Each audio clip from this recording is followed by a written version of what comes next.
بسم اللہ الرحمن الرحیم۔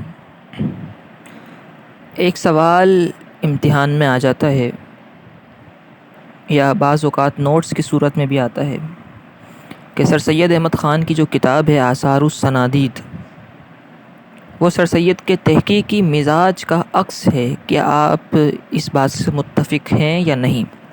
یہ سوال کیا جاتا ہے کہ سر سید ایک تحقیقی آدمی تھے، تحقیق کرنے کے شائق تھے، شوقین تھے۔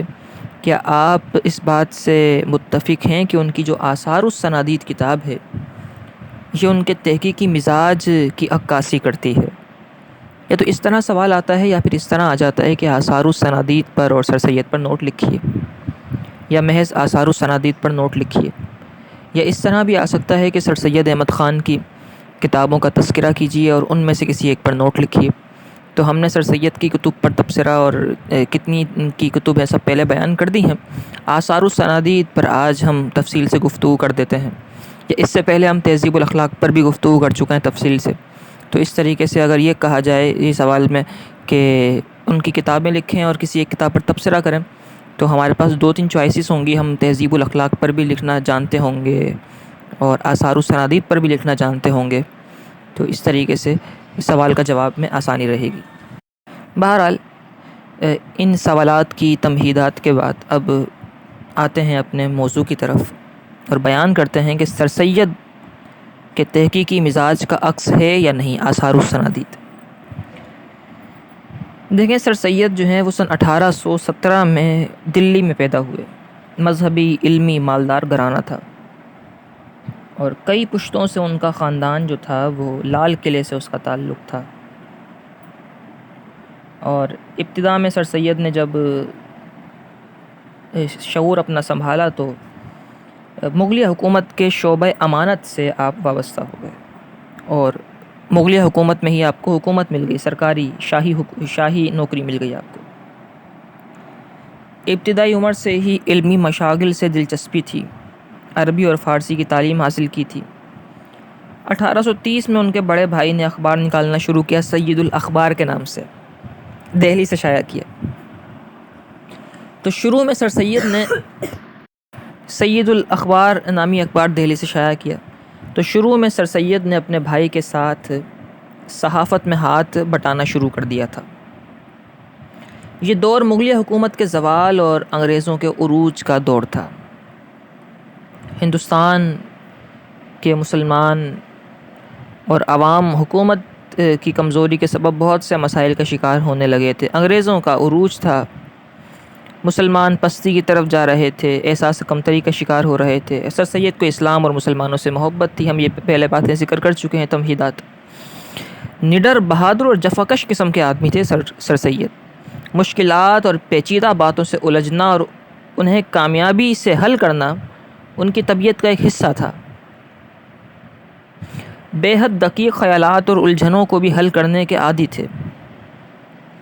تو اب انہوں نے یہ کوشش کی کہ مسلمانوں کو اس پستی سے نکالا جائے، اور پھر انہوں نے ایک کتاب لکھی جس کا نام انہوں نے لکھا آثار الصنادید۔ اس کتاب کی اہمیت کا اندازہ اس بات سے لگایا جا سکتا ہے کہ اردو زبان اور ادب پر یہ اپنی نوعیت کی واحد اور منفرد کتاب مانی جاتی ہے۔ اس کتاب میں ہے کیا؟ اس کتاب میں تاریخی عمارتیں جو تھیں دہلی کی، ان کی تفصیلات لکھی ہیں، لیکن آپ نے کیا لکھنے سے پہلے آپ نے یہ کیا کہ مشاہیر کے کوائف جمع کیے۔ مشاہیر سے مراد مشہور جو لوگ تھے ان کے حالات زندگی جمع کر کے کتاب میں انہیں ترتیب سے لکھنا شروع کیا۔ یہ تو چلے آسان کام تھا کہ لوگوں سے پوچھا، یہاں سے چھانا، وہاں سے دیکھا، کتابیں تلاش کی اور اس میں سے پہلے گزرے ہوئے بڑے بڑے لوگوں کی، بادشاہوں کی سوانح حیات وغیرہ اور راجاؤں مہاراجاؤں کی کہانیاں لکھ دیں آپ نے۔ مگر دلی کے اطراف کی جو قدیم تاریخی عمارتیں تھیں ان کی تحقیق سے گزرنا، ان کے تحقیقی مراحل سے گزرنا، اور ان عمارتوں کی صحیح تاریخی حیثیت ظاہر کرنا، اور ان عمارتوں پر جو ٹوٹے پھوٹے بوسیدہ کتبے لگے تھے انہیں پڑھنا، اور پھر پڑھنے کے بعد ان کو سمجھ کے ان کو پھر اپنی کتاب میں تحقیقی انداز میں لکھ دینا، یہ اصل مشکل کام تھا۔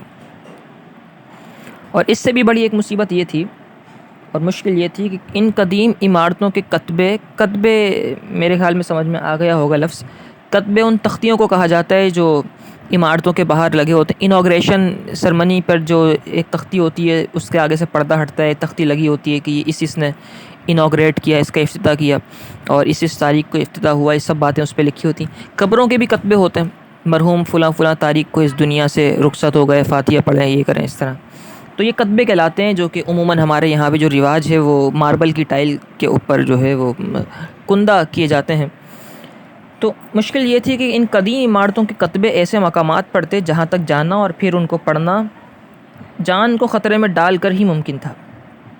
مگر سر سید جو ہیں وہ ذاتی طور پر مشکل پسند تھے، مہم جو اور خطرات سے نبرد آزما ہونے کے ساتھ ساتھ تحقیقی معاملات سے لطف اندوز ہونے والے انسان تھے۔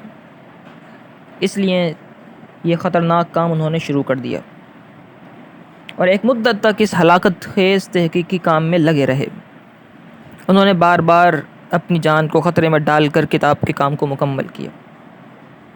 جب بھی کتاب مکمل ہو گئی تو پھر اس کتاب کے مسودہ کہتے ہیں رف کاپی کو، اس کتاب کے مسودے کو بار بار باریک بینی سے پڑھا تاکہ اسے شائع کیا جائے۔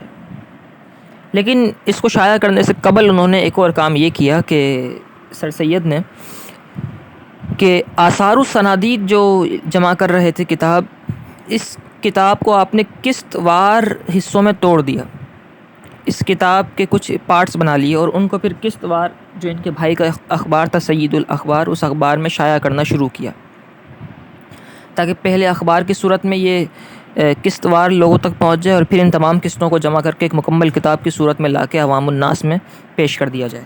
سر سید نے یہ منفرد اور لاجواب تاریخی کتاب سن 1847 میں مکمل کی، جو کہ اپنی قسم کی واحد کتاب کہی جا سکتی ہے۔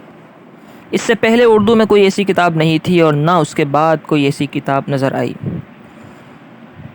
شروع میں سر سید نے جو آثار السنادید لکھی تھی اور جس طرح کی زبان اس کتاب میں استعمال کی تھی اس پہ فارسی کا رنگ غالب تھا، اور یہ ایک منطقی بات تھی۔ اس کتاب میں سر سید نے دلی کے جو ہیں وہ تقریباً 125 کے قریب مشاہیر، علماء، فقراء، اطباء، زعماء وغیرہ کے احوال لکھے تھے۔ انہوں نے جن اہم شخصیات کا ذکر کیا ہے اور جن یادگار عمارتوں کے بارے میں لکھا ہے، ان کی تفصیلات بڑی محنت اور جاں فشانی اور زندگی کے خطرات مول کر جمع کی گئی تھیں۔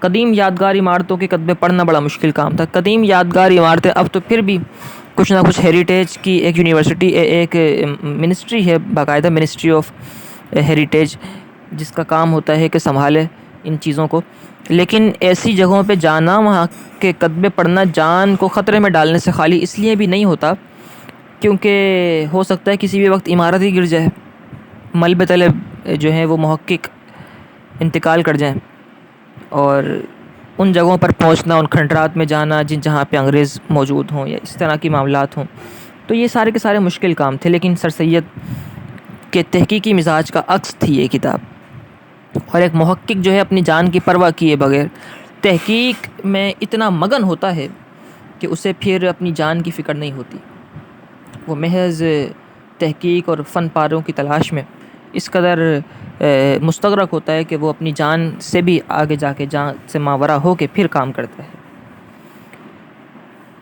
پھر بعد میں جو ہے وہ سر سید نے اس کتاب کا دوسرا ایڈیشن سن 1854 میں 1854 میں شائع کیا، اور قدیم زبان کو آسان اردو میں بیان کر کے اس کا مطالعہ آسان کر دیا، یعنی دوسری مرتبہ جب انہوں نے شائع کیا تو اسے آسان اردو میں لکھا۔ بعد میں جب سر سید کی تحریک اصلاح کامیابی کے مراحل سے گزری اور انگریزوں کا اقتدار بھی شروع ہو چکا تھا، تو حکمرانوں کو اس منفرد کتاب سے بڑی دلچسپی ہوئی، اور حکمرانوں کو، انگریزوں کو بھی شوق تھا کہ دیکھے تو صحیح ہم نے جس قوم پر قبضہ کیا ہے، جس قوم پر ہم قابض ہوئے ہیں، اس قوم کی تاریخ ہے کیا۔ تو انہوں نے اس کتاب کا انگریزی ترجمہ کرانا چاہا، آثار السنادید کا، تو پھر اس کتاب کا انگریزی ترجمہ کر کے اسے بھی شائع کیا گیا تاکہ انگریز بھی اس کتاب کو پڑھ سکیں۔ ان دنوں فرانس کا ایک فرانسیسی ادیب تھا جو مشرقی زبانوں کا بھی ماہر تھا۔ اس نے ہندوستان کا کئی بار دورہ بھی کیا تھا۔ اور عربی اور فارسی زبانوں کا بھی ماہر تھا۔ اس نے اردو زبان کی خدمت بھی کی تھی، اور جو کتاب تھی آثار السنادید، اس آثار السنادید کتاب کو یہ خود پڑھنے کی اہلیت بھی رکھتا تھا۔ اس شخص نے آثار السنادید کا فرانسیسی زبان میں ترجمہ کیا اور پھر باقاعدہ فرانس میں جا کے اس کتاب پہ لیکچرز دیے۔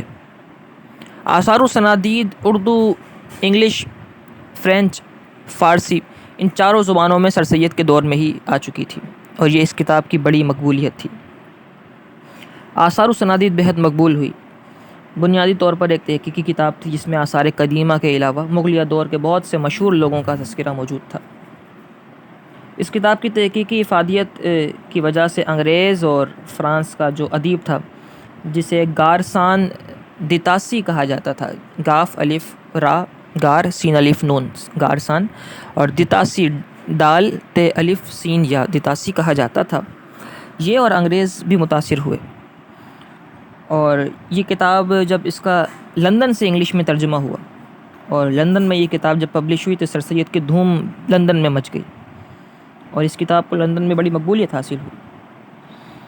اور اس کی مقبولیت کا اندازہ اس بات سے لگایا جا سکتا ہے کہ جب یہ برطانیہ میں کتاب چھپی تو Royal Asiatic society of London نے سر سید کو اعزازی جو ہے وہ سند سے بھی نوازا، یعنی اعزازی ڈگری بھی دی، اور اعزازی طور پہ ان کو اسناد بھی دیں کہ انہوں نے اتنا بڑا کام کیا ہے۔ تو ان تمام باتوں سے یہ بات واضح ہوتی ہے کہ یہ کوئی عام کتاب نہیں تھی بلکہ ایک تحقیقی کتاب تھی، اور یقیناً سر سید کے تحقیقی مزاج کا آئینہ دار اور ان کے مزاج کا عکس تھی، اور ایک بہت بڑا کام تھا جو اس زمانے میں سر سید نے کیا تھا، اور آج بھی یہ ایک بڑا کام ہے، ایک بڑے کام کی حیثیت رکھتا ہے، کیونکہ سر سید نے ہمیشہ کے لیے ہندوستان اور ہندوستانیوں کی تاریخ کو محفوظ کر کے آثار السنادید کی صورت میں ایک جو احسان کیا تھا بر صغیر کے لوگوں پر، وہ احسان ہمیشہ ہمیشہ یاد رکھا جائے گا۔ اسی کے ساتھ ساتھ آثار السنادید کے متعلق آج کا ہمارا لیکچر اپنے اختتام کو پہنچا۔ انشاءاللہ ایک اور لیکچر کے ساتھ پھر حاضر ہوں گے۔ السلام علیکم ورحمۃ اللہ وبرکاتہ۔